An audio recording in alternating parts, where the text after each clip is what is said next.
Veritas been posting a lot on their YouTube channel. They had a couple of big releases on some undercover investigations they did, and interesting stuff that they're posting.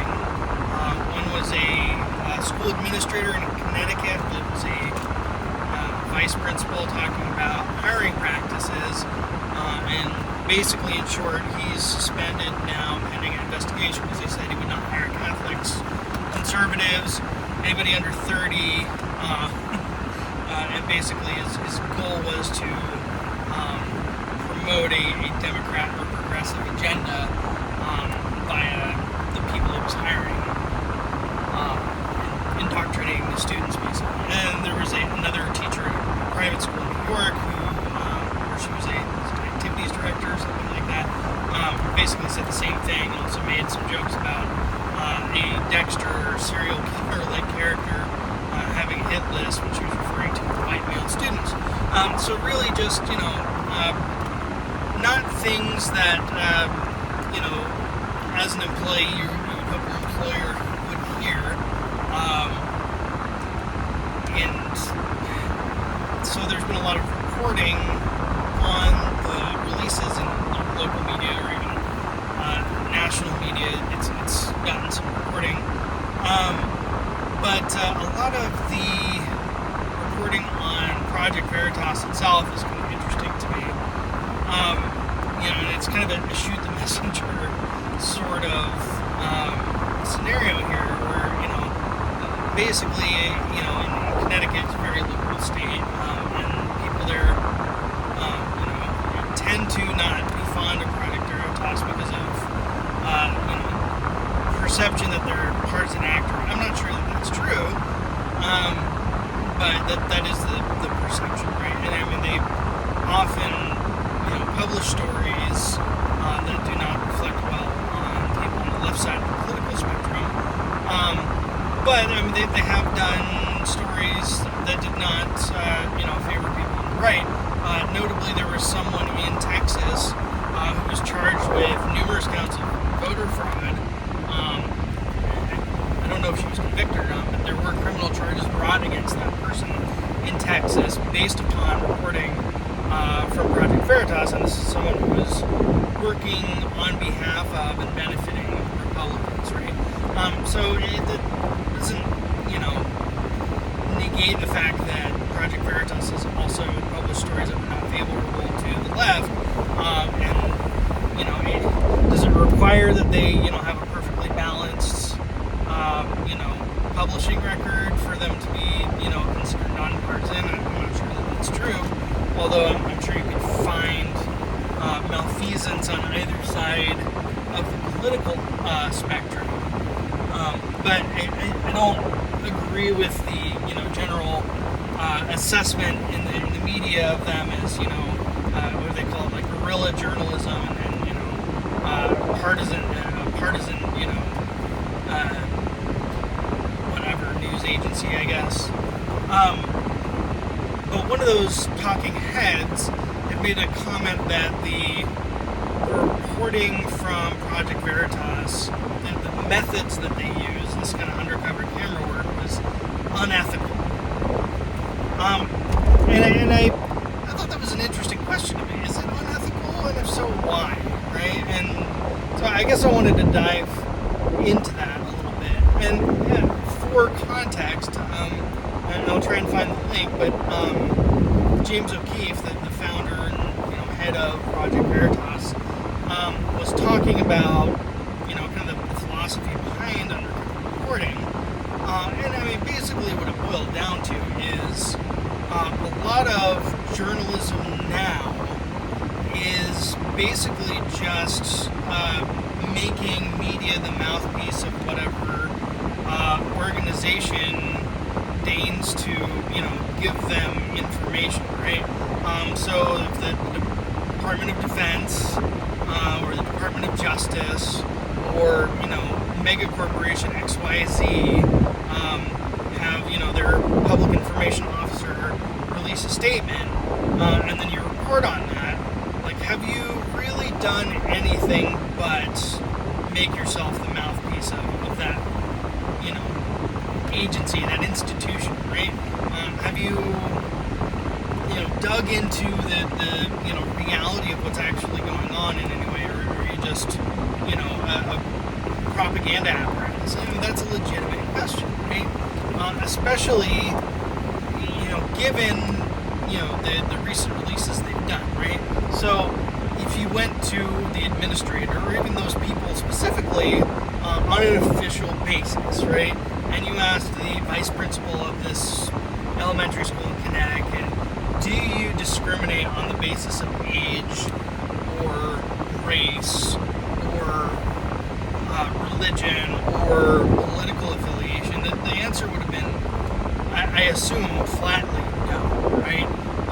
They're not going to admit to, especially things that were, basically illegal under Connecticut law and violations of people's constitutional rights, right? So that being the case, right, and this is the point that James O'Keefe was kind of making, is that you have an obligation as a journalist, as an ethical journalist, he would claim. You watch the video and see if I'm remembering this right. Feel free to disagree with me, but basically he was saying you have an obligation as an ethical journalist to try and get at the truth, and as close to the unvarnished truth as possible, right? And so if you're merely reiterating public releases from the well-controlled propaganda apparatus of whatever institution, you're not being ethical. You're not doing your job as a journalist. You are merely regurgitating prepackaged propaganda. And so if you have an obligation to try and get at the unvarnished truth, and get people to make statements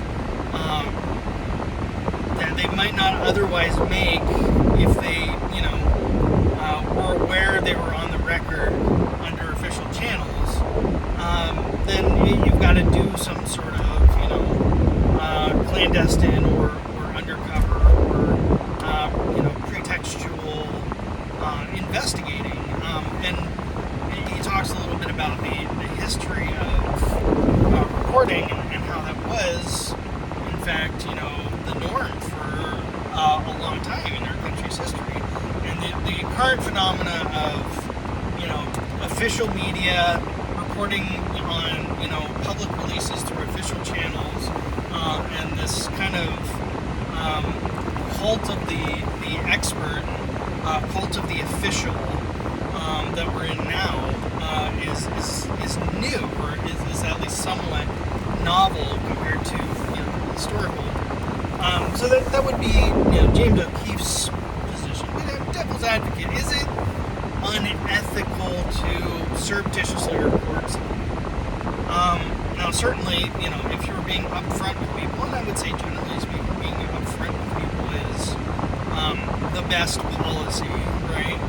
I mean, just in life generally, when you deal with people, if you're upfront with people and you have a reputation for honesty and forthrightness, I would say that's generally good. And so, I mean, you could go and ask these questions of school administrator XYZ, right? Like this guy in Connecticut, this vice principal who's in charge of hiring, right? And, from my own investigative experience in law enforcement, and something that I teach recruits is a provable lie is just as good as the truth, right? And when you are interrogating a witness, or a suspect, rather, locking someone into a statement is really key to poking holes in that statement and uncovering falsehoods. And so, you could interview that administrator, and he would, predictably, likely deny any sort of, biased hiring practice. And then you would have to do some work to verify whether or not that was the case.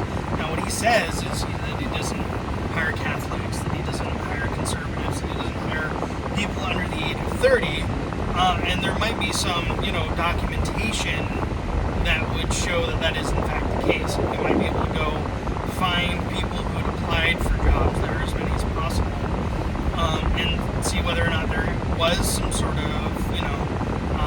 statistical bias against those particular groups, right? And, you might find that, these folks are not, hired at the same rate or at all, by the school district. But does the disparity necessarily prove the bias, right? And again, we talk about that phenomenon in law enforcement, right? We have disproportionate outcomes, right? And people want to infer bias based on that information, right? And I don't think that's always a valid conclusion, right? And so you might have that statement, you locked that administrator into the statement, no, we don't engage in bias hiring practices. Yes, there's a bias in the data. We account for the bias because of X, Y, and Z reasons, right? And so we're not discriminating against somebody specifically for this protected class, or because of some sort of ideological concern, but because this is just an emergent, aspect in the data. That is to say, there are other reasons for why these people tend to get hired and these people do not. It has nothing to do with, any, alleged bias, right? And to an extent, you would be forced to accept that explanation, right? In the absence of any contradicting evidence, right? And again, to circle back to law enforcement, if you accuse bias on the part of an officer and you make that accusation based solely on statistical data that is a disproportionate outcome on the basis of some protected class, in the absence of any supporting evidence beyond just the statistical anomaly, okay, then you'd have to accept an explanation that there's, some other, confounding variable that you've not accounted for, right? And in the law enforcement perspective, and I've talked about this before, you're hard-pressed to find concrete evidence of specific, intentional, individual bias on the part of officers. It's not impossible. It does occur. People do and say ugly things, even publicly. And, increasingly, I would say law enforcement officers are probably some of the most scrutinized public employees in the country. That is, a ever-increasing number of them, myself included, are walking around with body-worn cameras on them. Now, in my case, the camera is on all the time, but it's on like a delay, like an overwrite delay. So until it's been activated, none of that's going to be retained. But there's policy and procedure in place about when it's activated and when it's not. And generally speaking, if you're on a contact in person with somebody, the camera should be on, right? And so you have, in the case of law enforcement, just terabytes of data documenting encounters officers have with Joe Citizen on a daily basis. And what we've found, at least in my experience, is that the vast majority of complaints received against officers are able to be proven unfounded based on body camera recordings. That is to say, somebody accuses an officer of something happening, and you can verify that did not happen because of these body camera recordings, right? So in fact, you have an enormous amount of evidence, not just showing that you can't prove bias, but that there's an absence of bias, and the everyday interactions that officers have with the public are professional and courteous and do not reflect any sort of bigotry on the part of officers interacting with the public, regardless of protected class. You don't, on the other side, have that kind of evidence of teachers, and so there's been kind of maybe a tongue-in-cheek push to put cameras in the classroom, right? And of course, teachers are, I would say, hostile to that proposition, right? I don't have any data data or evidence to back that up. I know there was a lot of hostility to the idea of body-worn cameras in the law enforcement community. I would say, on balance, they're a net benefit to the officers because generally officers are doing the right thing on a day-to-day basis. But I think, the data that we do have is observations parents made during the pandemic when kids were doing, class via Zoom, right? And so you had the window into the classroom, which ordinarily would not be available to parents, where parents almost had to be in the room with their kids to make sure that they were staring at the screen where class was occurring during the school day. And so people were actually seeing and hearing and becoming aware of things that were being said and done in the classroom that they found objectionable, whereas before it was sort of an ignorance is bliss situation, right? And so if you had cameras in the classroom, you might find yourself in a similar situation where you're not going to find evidence of bias on behalf of school staff and administrators, or you might find something objectionable, right? Or somewhere in between, right? And so to kind of bring that back to the whole ethics aspect of it, right?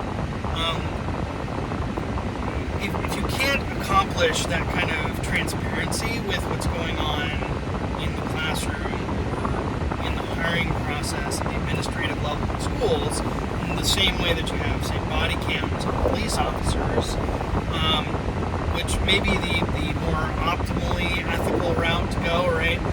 If you know going into it, the job, that you're going to be observed, that you're going to be scrutinized, and you've signed up to do this job anyway, or you continue to work in this field knowing that these policies are being implemented, and you're aware of the fact that you're being recorded, and then you misbehave while the camera is on, then that's on you, right?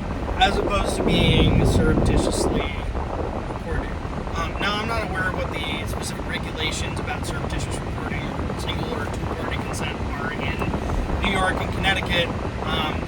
That's up to Project Veritas and their team of lawyers to be aware of. And my observation has been they're fairly careful about those sorts of things, and I imagine what they're doing is lawful.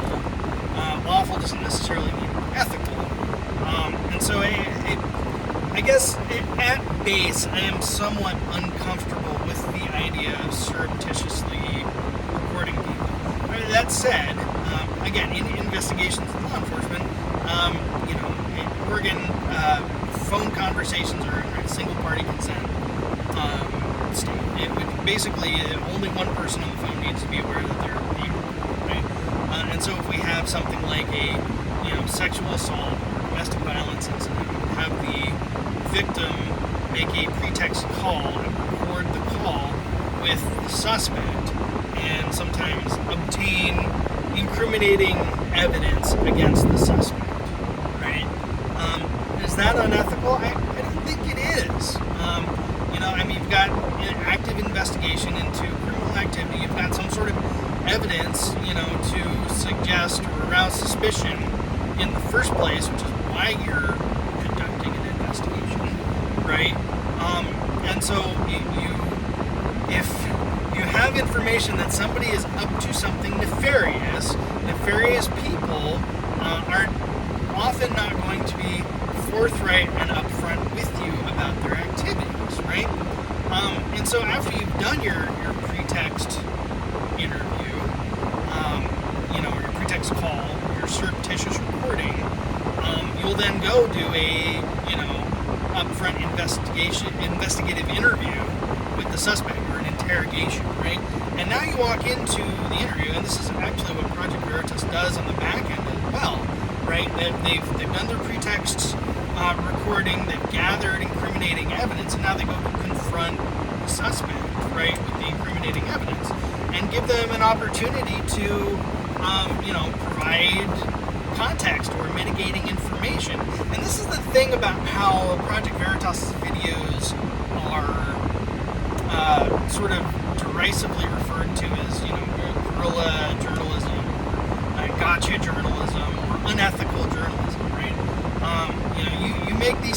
Yes, they were surreptitious recordings. But you're given an opportunity to provide context, right? In front of the camera, you know who you're talking to.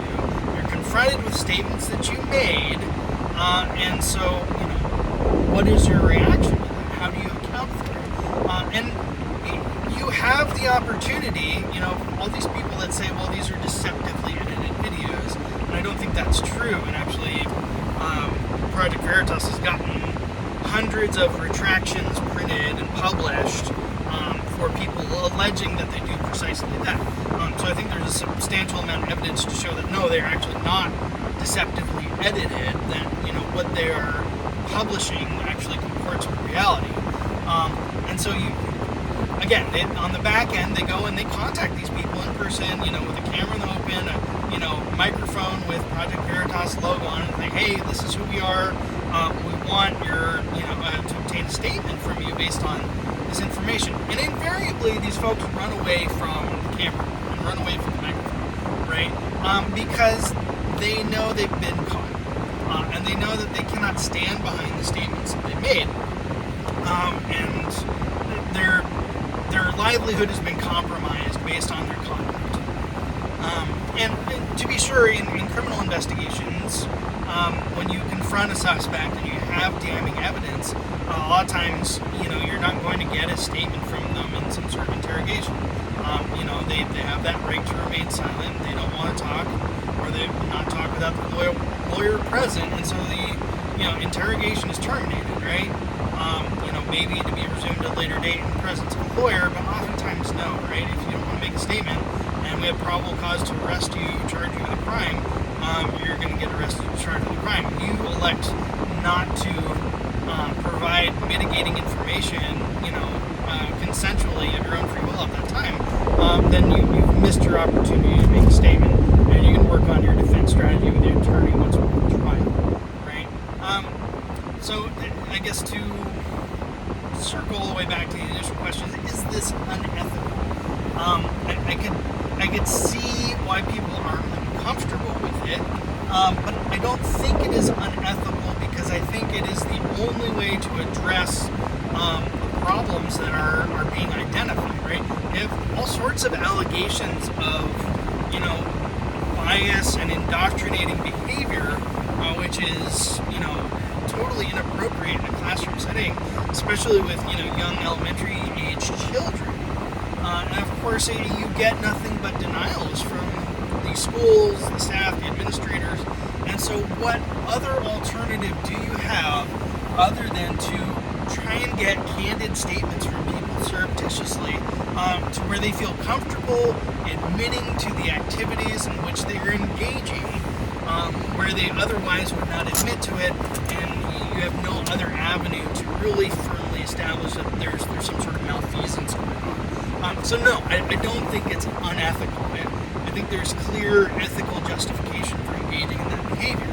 And I don't care what institution you're looking at, whether it's a massive corporation that is exploiting people, or whether it's a government institution that is engaging in some sort of, illegal or unconstitutional or, otherwise, unethical behavior. If that's the means that you have to uncover that unjustified activity, I think you have an ethical obligation to try and obtain that evidence. As long as you are obtaining it in a lawful manner, that is, we all understand what the rules of our society are and you're operating within those rules, then I think that is ethically valid activity. At least that's my opinion. But I'd love to hear your opinion. So feel free to drop a comment below. Let me know if you disagree. There's definitely a lot of ways to look at that, and maybe I'm missing something. I'd love to have your perspective. Like the comment, like the video if you like the content. Feel free to subscribe. Share it with anybody that you think might be interested in the content. Get them involved in the conversation. Have a conversation. Feel free to drop a comment below. Let me know what you think. It's been fun, inspiring, and uplifting as always. We'll see you